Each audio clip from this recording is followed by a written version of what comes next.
अस्सलामुअलैकुम friends, season 4 episode number 49 इस तरह स्टार्ट होती है। सबसे पहले आरिस बहुत ज़्यादा ज़ख्मी होते हैं, जैसे कि हमने आपको लास्ट एपिसोड में बताया था। यहाँ पर वो मेहमान खाने के अंदर लेटे होते हैं, हकीम इनका इलाज कर रहे होते हैं, साथ अब्दुर्रहमान गाजी और गुनगुत एल्ब भी इनके साथ होते हैं। दोस्तों, अहमद एल्ब गुनगुत एल्ब को कहते हैं और अब्दुर्रहमान गाजी को कि मुझे पानी पिलाओ, मुझे बहुत ज़्यादा प्यास लग रही है। फिर अर्तुगल गाजी के दो सिपाही जाकर एक प्याले में पानी लाकर इनको पिलाते हैं। पानी पी कर अहमद एल्ब कहते हैं आपका बहुत शुक्रिया, मुझे कुछ सुकून महसूस हो रहा है। दोस्तों, इसके बाद अहमद एल्ब अब्दुर्रहमान गाजी को कहते हैं जब आप लोग बीमार हो और ज़ख्मी हो और कोई दवाई का पर फ़र्क ना पड़ रहा हो तो आप लोग क्या करते हैं। तो अब्दुर्रहमान गाजी कहते हैं कि हम लोग अल्लाह ताला की किताब कुरान मजीद की तिलावत करते हैं। फिर इसके बाद अहमद एल्ब अब्दुर्रहमान गाजी को कहते हैं कि आप मेरे लिए कुरान पाक की तिलावत कर सकते हैं। अब्दुर्रहमान गाजी अपने सिपाही को इशारा करते हैं और फिर वो लोग सूरत यासीन की तिलावत करना शुरू कर देते हैं। दोस्तों, अहमद एल्ब कुरान पाक की तिलावत सुन के बहुत अच्छा महसूस करना शुरू हो जाते हैं। दोस्तों, इसके बाद नेक्स्ट सीन में आप लोग देख सकते हैं तो सुल्तान अलाउद्दीन जंगल में अपने बेटे शहजादे यासुद्दीन के साथ होते हैं। यहाँ पर उनके साथ कुछ सिपाही भी होते हैं। यहाँ पर ये लोग जंगल में शिकार कर रहे होते हैं और यहाँ पर इनके फेवरेट परिंदे का शिकार हो जाता है। सुल्तान अलाउद्दीन इस पर अपने तीर कमान से वार करते हैं और वो उसी वक्त ज़मीन पर गिर जाता है। फिर सुल्तान अलाउद्दीन अपने आदमी को कहते हैं जाकर उस परिंदे को पकड़ के लाओ और इसे मेरे बावर्ची नसीरुद्दीन को दे दो, फिर हम इसको रात की ओर पका कर खाएंगे। दोस्तों, वो सिपाही कहता है कि आज रात को सुल्तान आपके लिए शायर और नाच गाने वाले भी आना चाहते हैं, क्या आप इसकी इजाज़त देते हैं। तो सुल्तान अलाउद्दीन कहते हैं जी हाँ। इसके बाद सुल्तान गयासुद्दीन भी अपनी तीर कमान निकालते हैं, वो भी एक परिंदे का शिकार करते हैं। ये देखकर सुल्तान अलाउद्दीन बहुत खुश होते हैं और कहते हैं कि तुम अपने बाप दादों की तरह अच्छे आदमी बनोगे। दोस्तों, इसके बाद गयासुद्दीन सुल्तान अलाउद्दीन को कहते हैं कि मेरी सिर्फ एक ही ख्वाहिश है कि मैं आपका एक काबिल बेटा बन सकूं।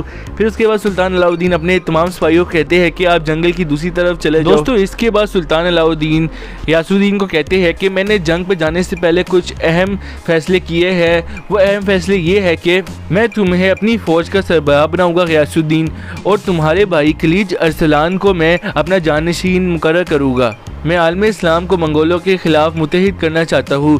खलीज अरसलान की वालिदा अयूबियों के ख़ानदान में से है। दोस्तों, शहज़ादे गयासुद्दीन ये सुन के बहुत ज़्यादा गमगीन हो जाते हैं, उनको ये सुन के बहुत ज़्यादा दुख होता है। वो अपने एक्सप्रेशन से ये नहीं शो करते, लेकिन अंदर से वो बहुत ज़्यादा दुखी होते हैं। वो भी जवाब में सुल्तान अलाउद्दीन को कहते हैं कि आपने बहुत अच्छा फ़ैसला किया है, इससे हमारी अयूबियों के साथ लड़ाई ख़त्म हो जाएगी। दोस्तों, इसके बाद गयासुद्दीन कहते हैं कि अब से आपकी इताअत मेरे भाई की इताअत जैसे है। और फिर इसके बाद सुल्तान अलाउद्दीन कहते हैं कि हमेशा अपने छोटे भाई का साथ देना, वक्त आने पर अपनी रियासत को और मजबूत करना, कभी भी अपनी रियासत को खून में मत झोंकना।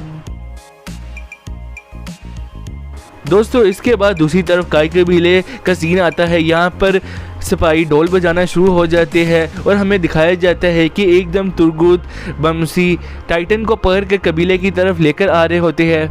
तो पहले तो कबीले के तमाम लोग हैरान हो जाते हैं और भागते भागते कबीले के एंट्रेंस पर जमा होना शुरू हो जाते हैं। वो देखते हैं कि एकदम ढोल क्यों बजना शुरू हो चुका है।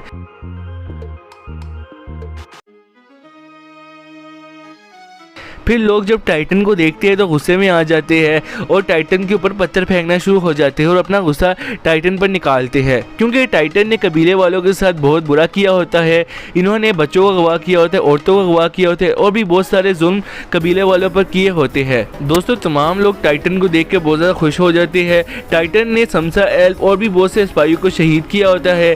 अब लोग चाहते हैं कि टाइटन से अपना इंतकाम ले सके। यहाँ पर ये लोग टाइटन को कबीले के आगे खड़ा कर देते हैं और फिर सारे लोग आपस में गले मिलना शुरू हो जाते हैं। दोस्तों, हफ्सा खातून भी खेमे से बाहर आ जाती है। ममसी हफ्सा खातून को देखकर बहुत ज़्यादा खुश हो जाता है, भागते भागते हफ्सा खातून के पास आ जाता है। हफ्सा खातून ममसी को बताती है कि मैं और मेरा बच्चा दोनों ठीक है, आप परेशान मत हो। फिर तुर्गुत भी हफ्सा खातून के पास आकर उनकी खैरियत मालूम करता है। दोस्तों इसके बाद तुर्गुत अपने तमाम सिपाहियों को कहते हैं कि इसको यहाँ पर पोल पर बांध दो। फिर तमाम सिपाही इसको पोल पर बांध देते हैं और इसके बाद तुर्गुत कहते हैं कि जब तक हमारे सरदार कबीले वापस नहीं आएंगे तब तक हम इसका सर नहीं उड़ाएंगे। हमारे सरदार कबीले आकर इस गलीज का सर उतारेंगे और हम सबका इंतकाम इससे लेंगे।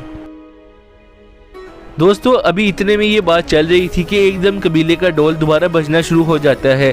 पीछे तमाम लोग मुड़ के देखते हैं तो हलीमा सुल्तान अपने सिपाहियों के साथ कबीले वापस आ रही होती है। तमाम लोग ये भी देखकर बहुत ज़्यादा खुश होते हैं, लेकिन किसी को अर्तुगरुल गाजी नज़र नहीं आता। गुंदूज हलीमा सुल्तान को देखकर भागते भागते हलीमा सुल्तान के पास आ जाता है और दोनों आपस में गले मिलते हैं। दोस्तों इसके बाद हलीमा खातून से हाइमा खातून, हफ्सा खातून और असलिहान खातून मिलती है और तमाम लोग इनकी खैरियत मालूम करते हैं। दोस्तों इसके बाद हाइमा खातून हलीमा सुल्तान से जो पहला सवाल पूछती है वो ये है कि अर्तुगरुल गाजी कहाँ पर है। फिर हलीमा सुल्तान कहती है मैंने कुछ आपको ज़रूरी बातें बतानी है, आप मेरे साथ खैमे के अंदर चले। फिर तमाम लोग खैमे का रुख करते हैं। दोस्तों इसके बाद काराचारसार किले का सीन आता है। यहाँ पर मारिया खातून बाज़ार के अंदर घूम रही होती है। ये अपनी एक मखसूस दुकान पर जाकर एक लैंप के अंदर कागज़ का टुकड़ा रख देती है। फिर वो आदमी जिसको इन्होंने एक ख़त देना होता है वो मारिया खातून को पहचान लेता है। मारिया खातून इनको देखकर इधर आने का इशारा करती है। फिर मारिया खातून के पास वो आदमी आकर ख़त लेने ही लगता है कि एकदम अर्तुग बे पीछे से मारिया खातून को पकड़ लेते हैं। दोस्तों ख़त लेने वाले आदमी और मारिया को अर्तुग बे और उनके सिपाही पकड़ लेते हैं। दोस्तों अर्तुग बे मारिया को कहते हैं कि मुझे पहले दिन से ही तुम्हारी गद्दारी के बारे में पता चल चुका था।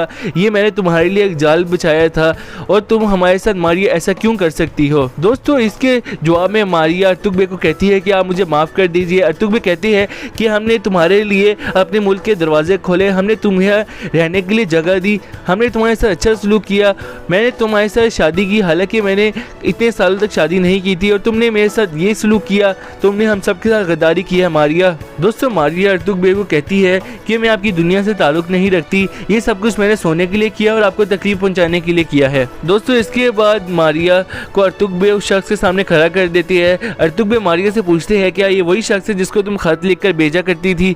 तो मारिया सर हिलाकर हाँ में जवाब दे देती है। दोस्तों इसके बाद अर्तुग बे अपना खंजर बाहर निकालते हैं और उस आदमी का गला उड़ा देते हैं। फिर यही खंजर वो मारिया के गले पर भी रख देते हैं। दोस्तों फिर मारिया अर्तुग बे को कहती है कि आप मुझे माफ़ कर दीजिए। फिर अर्तुग बे मारिया को धक्का देकर अपने सिपाहियों को कहते हैं कि जाओ इसको फ़ौरन जेल में डाल दो, मैं इसके साथ बाद में निपटूंगा। दोस्तों इसके बाद नेक्स्ट सीन काई कबीले का होता है। यहाँ पर हलीमा खातून, हाइमा खातून और सारे लोग खैमे के अंदर बैठे होते हैं और अर्तुगरुल गाजी के बारे में पूछ रहे होते हैं। हलीमा खातून हाइमा खातून को बताती है कि अर्तुगरुल गाजी इस वक्त कोरिया में और सुल्तान से मिलने गए हुए हैं। फिर इसके बाद हलीमा खातून बमसी और तुर्गुत को कहती है कि आरिफ साहब मुसलमान हो चुके हैं, उनका नाम अर्तुगरुल गाजी ने अहमद रखा है। ये सुनकर बमसी और तुर्गुत बहुत ज़्यादा खुश होते हैं और कहते हैं माशाल्लाह हमारा एक और भाई हमारे साथ अब मिल कर जंग किया करेगा। दोस्तों इसके बाद हलीमा सुल्तान तुर्गुत और बमसी को कहती है कि मुझे अहमद ने टाइटन की खुफिया गार के बारे में बताया है। तो फिर तुर्गुत पूछते हैं कि वो कहाँ है। तो फिर जवाब में हलीमा सुल्तान कहती है कि वो अयाज की फानूस वादी में है। दोस्तों ये सुनकर तुर्गुत और बमसी दोनों खड़े हो जाते हैं। तुर्गुत बमसी को कहते हैं चलो जल्दी बमसी रेडी हो जाओ, अब वो गवर्नर का बेटा उसी वादी में होगा, हम जाकर उसको मार देते हैं। दोस्तों फिर वो दोनों कबीले वालों को खुदाफिज कहकर मरकजी खैमे से निकल आते हैं। दोस्तों इसके बाद दूसरी तरफ अजीज़ अर्तुगरुल गाजी को गिरफ्तार करके सुल्तान के पास ले आता है। दोस्तों इसके बाद अर्तुगरुल गाजी और अजीज़ सुल्तान के खैमे के अंदर दाखिल हो जाते हैं। दोस्तों खैमे के अंदर लाकर अजीज़ अर्तुगरुल गाजी को ज़मीन पर बिठा देते हैं और उनके हाथ बंधे होते हैं। यहाँ पर सुल्तान अलाउद्दीन अर्तुगरुल गाजी से पूछते हैं कि अर्तुगरुल गाजी तुम क्या कर रहे हो। अर्तुगरुल मुझे बताओ कि तुम मेरे फैसले की खिलाफ वर्जी कैसे कर सकते हो, क्या तुम्हारा इंसाफ मुझसे भी बड़ा है। सुल्तान अलाउद्दीन अर्तुगरुल को फिर आगे से कहते हैं कि तुमने सादुद्दीन के कमांडर गोकतुक को मार दिया, तुम अपने आप को समझते क्या हो अर्तुगरुल। फिर आगे से जवाब में अर्तुगरुल गाजी कहते हैं सुल्तान जो रियासत इंसाफ पर कायम नहीं होती उसका गिरना लाजिम होता है। दोस्तों ये बात सुनकर सुल्तान फौरन अपने तख्त से उठकर खड़े हो जाते हैं और गुस्से में आकर अर्तुगरुल गाजी को कहते हैं, तुम्हारी जुर्रत कैसे हुई कि तुमने मेरे इंसाफ पर सवाल उठाया। फिर अर्तुगरुल आगे से कहते हैं, सुल्तान आपकी इंसाफ ने जख्म बंद करने के बजाय उस जख्म पर नमक छिड़का है और अब उस जख्म से खून बहना शुरू हो चुका है और मैं यहाँ पर इसलिए आया हूँ ताकि सुल्तान मैं आपको उस खून में बहने से बचा सकूँ और ताकि आप हकीकत को जान सके। दोस्तों इसके बाद सुल्तान अलाउद्दीन अर्तुगरुल को कहते हैं, अर्तुगरुल मैं तुम्हें तमाम रियासत के ओहदों से हटा देता हूँ और इसके बाद मैं तुम्हारा सर भी उड़ाने लगा हूँ। दोस्तों फिर अर्तुगरुल कहते हैं, अगर आप गफलत से जागकर अपनी आंखें नहीं खोलना चाहते तो अब आपके हुक्म की कोई हैसियत नहीं सुल्तान। दोस्तों इसके बाद सुल्तान अलाउद्दीन म्यान में से अपनी तलवार बाहर निकाल लेते हैं। अर्तुगरुल गाजी कहते हैं, अल्तुनाबा ने जो खत आपकी तरफ भेजा है उससे साफ साबित हो गया है कि वो भी सादुद्दीन कोपेक के साथ मिला हुआ है और अल्तुनाबा इस काम में अकेला नहीं है। दोस्तों इसके बाद सुल्तान अलाउद्दीन अपनी तलवार अर्तुगरुल गाजी की गर्दन पर रख देते हैं। अर्तुगरुल गाजी कलमा पढ़ना शुरू हो जाते हैं। फिर कलमा पढ़ने के बाद सुल्तान एकदम अर्तुगरुल गाजी का सर उड़ाने लगते हैं कि अजीज पीछे से बोलना शुरू हो जाते हैं, सुल्तान रुकिए। दोस्तों इस तरह अजीज सुल्तान को रोक लेते हैं और कहते हैं कि जब मैं रास्ते में अर्तुगरुल गाजी के साथ था तो सादुद्दीन कोपेक के आदमियों ने हम पर हमला कर दिया जिन्हें हम रियासत के लिए अच्छा समझते थे, हालांकि वही गद्दार है। दोस्तों फिर अर्तुगरुल गाजी सुल्तान को कहते हैं कि गोकतुक ने अहमद एल्ब का इसलिए पीछा किया क्योंकि सादुद्दीन कोपेक आरिस से अपना इंतकाम लेना चाहता था। मैं सादुद्दीन कोपेक की नीयत जानता था, इसलिए मैंने गोकतुक का पीछा किया और वहां पर जाकर मैंने गोकतुक को मार दिया और सुल्तान अब सादुद्दीन कोपेक आपकी जान के पीछे पड़ा हुआ है। दोस्तों इसके बाद अर्तुगरुल गाजी सुल्तान को कहते हैं कि जब मैं आपके पास आ रहा था तो उन लोगों को पता चल चुका था कि कहीं मैं आपके पास उनकी असलियत ना बयान कर सकूं, तो उसके बाद अल्तुनाबा ने एक झूठा खत आपके पास भेजा ताकि आप फौरन मेरा सर उड़ा दे। दोस्तों ये सुनकर सुल्तान सोच में पड़ जाते हैं। दोस्तों इसके बाद नेक्स्ट सीन में तुर्गुत और बमसी उसी गार के पास आ जाते हैं अपने सिपाहियों के साथ। यहाँ पर एक स्लेबी गार के अंदर से निकल रहा होता है और इस पर हमला तुर्गुत और बमसी कर देते हैं। दोस्तों इन सिपाहियों को मारने के बाद तुर्गुत और बमसी इसी गार के रास्ते से अंदर दाखिल हो जाते हैं। दोस्तों गार में दाखिल होने के बाद तुर्गुत और बमसी अंदर सिपाहियों को देख लेते हैं। यहाँ पर एंजेलोस तुर्गुत और बमसी को देखकर हैरान हो जाता है। यहाँ पर फाइट होना शुरू हो जाती है। तुर्गुत बमसी तमाम आदमियों को मार देते हैं, आखिर में एंजेलोस बच जाता है। दोस्तों फिर बमसी अपनी दोनों तलवारों से एंजेलोस का सर उड़ा देता है। दोस्तों इस तरह एंजेलोस उसके तमाम सिपाही मारे जाते हैं। पास एक जख्मी सिपाही बैठा होता है। दोस्तों इसके बाद बमसी एंजेलोस का सर उठाकर उस जख्मी सिपाही को दे देते हैं और कहते हैं कि जाकर तुम इसको बेल्जिक के गवर्नर को दे दो और उससे कहो कि आइंदा जो भी कोई तुर्कों के साथ मुकाबला करने की कोशिश करेगा तो उसके जिस्म पर सर बाकी नहीं रहेगा। दोस्तों इसके बाद वो सिपाही भागते भागते यहाँ से निकल जाता है। फिर यहाँ पर तुर्गुत और बमसी भी गार से निकलकर अपने कबीले की तरफ रवाना होना शुरू हो जाते हैं। दोस्तों अर्तुगरुल गाजी के जो आदमी तुर्गुत और उनके सिपाही घोड़ों पर बैठ रहे होते हैं। पीछे से टाइटन के कुछ आदमी पहाड़ी के ऊपर छुप कर इनको देख रहे होते हैं। टाइटन का एक आदमी कहता है कि हम इन पर हमला नहीं कर सकते क्योंकि ये इस वक्त तादाद में ज़्यादा है, हम इन पर बाद में हमला करेंगे। फिर उसके बाद तुर्गुत वगैरह अपने कबीले की तरफ चल पड़ते हैं। दोस्तों दूसरी तरफ सुल्तान अलाउद्दीन अर्तुगरुल गाजी से पूछते हैं कि उन लोगों ने मेरे से ऐसा क्यों किया है।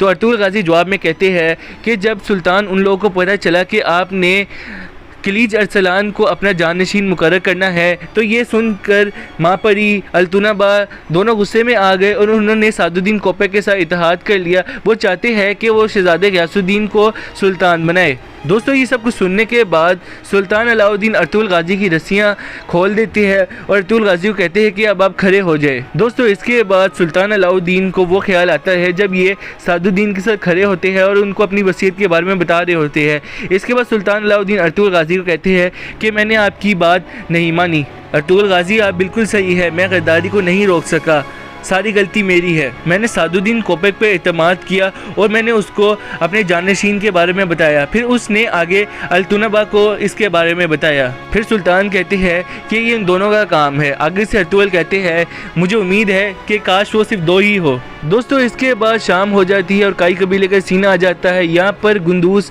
अपने खेमे से बाहर निकलते हैं। टाइटन उसी पोल के साथ बंधे होते हैं। टाइटन गुंदूस को अपने पास बुलाते और कहते हैं क्या हाल है गुंदूस आपका, आपने उड़ने वाला घोड़ा देखना है क्या। तो दोस्तों गुंदूस फिर टाइटन को कहते हैं कि अब हमें तुमसे कौन बचाएगा और टाइटन अब तुम अपने करतूतों की सज़ा भुगतोगे। तो फिर दोस्तों आगे से टाइटन कहते हैं कि गुंदूस जब तुम किले में थे तो जब तुमने आरिस की आंख फोड़ी थी तो तुम्हें किसने बचाया था, मैंने बचाया था तुम्हें। टाइटन कहते हैं गुंदूस क्या तुम सब कुछ भूल चुके हो। तो फिर आगे से गुंदूस कहते हैं कि टाइटन अब आरिस ने अल्लाह ताला का रास्ता चुन लिया है, अब वो आरिस नहीं बल्कि अहमद एल्फ है। हलीमा सुल्तान ये सब कुछ पीछे से देख रही होती है। हलीमा सुल्तान पास आ जाती है। टाइटन हलीमा से पूछता है क्या अहमद। दोस्तों हलीमा सुल्तान टाइटन को कहती है कि अब आरिस मुसलमान हो चुका है और वो अर्तुगरुल गाजी का एक ख़ास आदमी है। तो फिर टाइटन सुन के कहता है तुम सारे मुझसे झूठ बोल रहे हो। टाइटन कहता है वो कभी मुसलमान नहीं हो सकता, वो हम सब का एक अजीम सिपाही है। दोस्तों आगे से जवाब में हलीमा सुल्तान टाइटन को कहती है कि अगर तुम अर्तुगरुल के आने तक नहीं मरे तो तुम फिर आरिस को भी देख लेना। दोस्तों फिर हलीमा सुल्तान टाइटन को कहती है कि अब बस अर्तुगरुल गाजी आएगी और तुम्हारा सर उड़ा देंगे। दोस्तों इसके बाद हलीमा सुल्तान और गुंदूस मरकजी खेमे में चले जाते हैं। फिर टाइटन ज़ोर से चिल्लाना शुरू हो जाता है और कहता है आरिस तुम ऐसा कैसे कर सकते हो। दोस्तों ये वीडियो सीधा ख़त्म हो जाती है। एपिसोड 49 यहाँ तक की है। एपिसोड 50 बहुत जल्द अपलोड की जाएगी। चैनल को सब्सक्राइब कर ले, बेल आइकन को प्रेस कर ले ताकि आप हमारे चैनल की लेटेस्ट अपडेट से बाखबर रहे। वीडियो को लाइक लाजमी करें, कमेंट बॉक्स में अपनी राय का लाजमी इज़हार करें। मिलते हैं किसी और वीडियो में, तब तक के लिए अल्लाह हाफिज़।